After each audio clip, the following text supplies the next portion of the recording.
I did not think for a second I was going to be impressed by the PlayStation Portal, Sony's small screen remote play solution for the PS5. With remote play already working great on tablets and phones, and controller solutions like the Backbone designed specifically for playing console games remotely, the Portal seems like a solution to a problem no one had. Why spend $200 on a single-purpose device when there are much cheaper solutions already available? And yet, after spending time with the PlayStation Portal, I gotta say, this thing rules. That's not to say I wouldn't change anything about it. In fact, it has some missing features that make me scratch my head, but initial skepticism has been replaced by enthusiasm.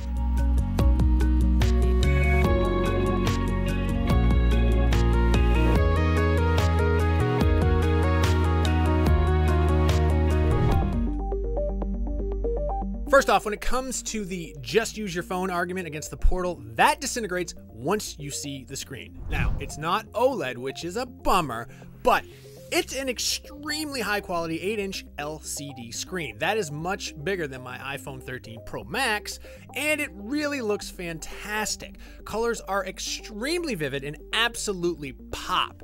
There's no smearing or ghosting whatsoever, and when things are in motion, they look exactly like you'd expect them to look. The viewing angle too is quite nice. You can freely tilt it in whatever way is most comfortable while you're using it without losing color or detail. Everything just looks crisp and alive on the screen, and I really do prefer it over using remote play on my phone. On the opposite extreme, if you use remote play on a full-size tablet, yes, you get a bigger screen. That might be the best way to strike the perfect balance between portability and screen real estate, but you still have to supply a controller, which, given the fact that you clearly own a PS5, probably not that big of a deal. However, the advantage of the Portal over a tablet is you get the good-sized screen with a controller built right into an all-in-one solution, so you can hold the Portal and play your games in any position you like. Because it's effectively a DualSense with the middle stretched and turned into a screen, the Portal is instantly familiar to feel and use. It even has the DualSense features like vibration and resistive triggers. The only feature it's missing is the touchpad, but a quick tap of the screen brings up a virtual replacement. But the functionality of every part of the traditional DualSense controller is right there, literally at your fingertips. The Portal comes in at roughly 1.17 pounds. For comparison, my iPhone 13 Pro Max with Backbone weighs in at just under 1 pound. I was actually surprised at that result when I popped it on the scale. I seriously thought it was less than that because it feels very light and comfortable without coming off as cheap, and I never got tired of holding it. I used it sitting on my couch, laying in bed, even at the local coffee shop, and I never felt like I needed to put it down and take a break. Since it is so much lighter than I was anticipating and the screen is really bright, I wasn't expecting much from the battery life. If the notoriously short-lived DualSense is anything to go by, it was never going to be amazing. I played Final Fantasy VII Remake, Astro's Playroom, and Spider-Man 2, swapping between them over the course of my battery test without ever shutting down the Portal, and I got 4.5 hours of use with the brightness turned to 100% and the volume at around 50%. The Nintendo Switch OLED gets roughly the same battery life under ideal conditions, and the Portal easily beats the Steam Deck, which often struggles to hit 2 hours. However, both of those devices are doing much heavier lifting than the Portal, which isn't doing any major graphical processing. Personally, I feel like that's plenty of time before having to plug it into the USB-C port for power. No doubt that number could be greatly increased by turning the brightness down and the controller features like vibration and trigger reactions off. As has been pointed out many times, the PlayStation Portal shortens to PSP, which is an initialism shared by Sony's first dedicated handheld gaming device that came out way back in 2005. Old. But the Portal is definitely not a shot across Nintendo's bow, because the Portal only plays games via remote play, so it's not like you can play it on the go. There's no version with a cellular connection, or without also owning a PlayStation 5. There is literally nothing else it can do. That seems like a bit of a bummer given the $200 price tag. I'd have liked to at least be able to watch Netflix or YouTube on the Portal, but all media functions are disabled on Sony Remote Play. The PlayStation Portal will only play games and let you navigate PS5's menus, so without a PS5 at the ready, the Portal is a paperweight. It's also completely bonkers that this thing doesn't have Bluetooth. If you want to listen to your games without everybody in the room hearing them along with you, you're going to need either a wired headset, which sucks, it's 2023, or you'll need one of Sony's proprietary PlayStation Link compatible headsets or earbuds, which also sucks. Add to the suckiness the fact that those earbuds and headset aren't even out yet. Hey, but don't worry. The earbuds come out December 6th. Oh wait, but do worry, because they cost $200 on their own. Wait, actually, the next Pulse headset is $149, so that's a little bit of a savings. But oh no, they don't come out until the end of February 2024. What the hell, Sony? At least this problem has an expiration date, unless you don't intend to buy the Sony headphones. But it's gonna be frustrating for early adopters. I really cannot understand why Sony didn't include Bluetooth. If it's a cost-saving measure, it's a bizarre one, given there's still some kind of chip in there broadcasting Sony's sound tech, so I don't think that's the case. Plus, Bluetooth is super cheap and it's in everything. My shoe has Bluetooth.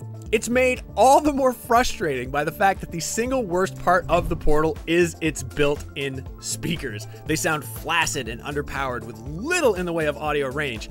I do appreciate they are stereo speakers, and in games that use stereo effects, it is actually noticeable. But otherwise, the sound is really underwhelming, and at full volume, it sounds blown out. My phone's speaker sounds better, and hey, I can pair my phone to my Bluetooth headset.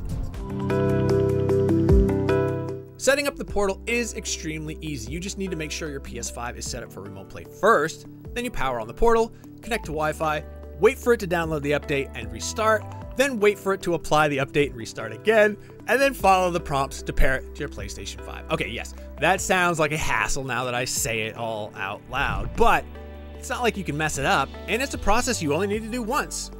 The other thing you need to do is make sure your PlayStation 5 is in rest mode and not completely powered down, or else it won't turn on and connect when you pick up your Portal. The first time I connected, it took a few moments to find my PlayStation 5, but when it did work, it worked flawlessly. It's so cool to be able to use my PS5 in what is otherwise a completely normal way, but on a bright, beautiful, portable screen. First game I played was, of course, Marvel's Spider-Man 2, and my initial worry was, some of the text would probably be too small to read, but the 8-inch screen proved to be just big enough to see everything, even the smaller text. I hadn't actually gotten around to playing Spider-Man 2 yet, and it turned out to be an awesome showcase for the Portal. The smaller screen obviously minimizes the scale of the earliest boss battle, but for being able to play while lying down on my couch, I'll take that trade. I also played NHL 23 and found it incredibly fun on the small screen as well. Didn't have any issues with text or menus, although a little hard to see some of the action around the net on that 8-inch screen. If you've used remote play before, you know the single biggest bottleneck in performance is the quality of your Wi-Fi signal. I have a decent Wi-Fi router, yes, it's the one provided by my ISP, okay, and never once did the signal drop out while using the Portal in my living room. However, in both Spider-Man and NHL, there was a noticeable drop in frame rate in moments where the action got really fast, although it was very brief. Occasionally, I'd spot the resolution drop down for a tick or two, but again, that was only during the fastest and most heated parts of the games. The only time the stream really struggled was when I was downloading a game. I wanted to test the Portal's battery life against Astro's Playroom's awesome DualSense controller features, and went to re-add it to my library. Since my PS5 is connected wirelessly, the added bandwidth of a game download brought remote play to its knees, even losing connection once or twice before picking it back up again. Once the download was completed, everything returned to normal. Moving away from the router to my bedroom, where I have less than stellar Wi-Fi coverage, the problem got pretty bad. It was no fault of the Portal, it was wholly because I haven't set up enough access points to give it a good enough signal. At this point, I had switched to playing Final Fantasy VII Remake exclusively, and there were occasions when the streaming buffer was working so hard, the resolution drop made text completely unreadable. The moral of the story is that if you're planning on getting a PlayStation Portal, you should make sure your household Wi-Fi coverage is in top form anywhere you're going to want to play it. Sony also recommends you have a 15 megabits per second or greater connection for best results, but the minimum requirement is 5 megabits per second. After establishing the portal works great in most of my house, I packed it up and took it to Dunkin' Donuts, which as a New Englander, I am required by law to visit at least once per month. I'd hoped to test its performance on public Wi-Fi, but this was a total bust. Dunkin', like many chains, airports, libraries, hotels, and other locations offering guest Wi-Fi, requires you to visit a website and acknowledge its terms of service before allowing you onto their network. And the portal has no web browser to allow such an interaction. That is a huge bummer because pretty much any place you'd want to use it outside your house is going to require that initial login page. This seems like something that could be handled in a future update, but for now, you are out of luck.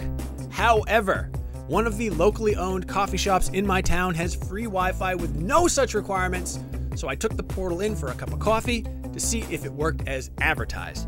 Getting on their Wi-Fi was easy, but connecting to my console back home took long enough that I was worried it wasn't going to work.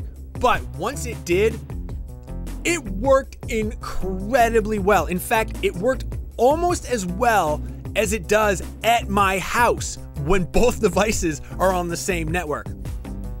This was the turning point for me, where I went from, well, this is kind of neat, to this is actually rad. There I was playing Final Fantasy VII Remake from the PS5 in my house in a cafe across town, and it was nearly indistinguishable from the experience at home. Again, that's something that can certainly be done on your phone or tablet, and those are also able to get past that login screen, but none of them feel as good to hold and play as the Portal.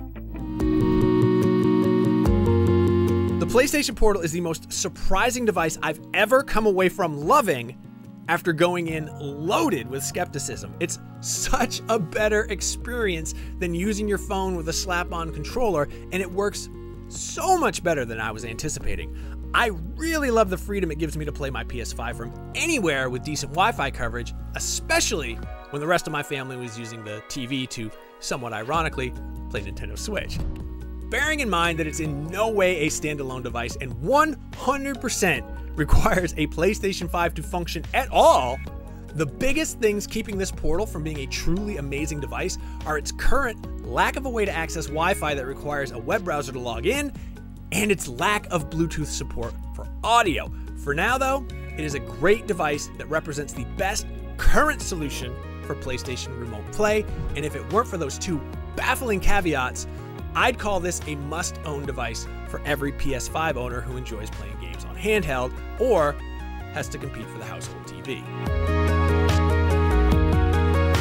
For more handheld goodness, check out our review of the Steam Deck OLED, and for everything else, keep it right here on IGN.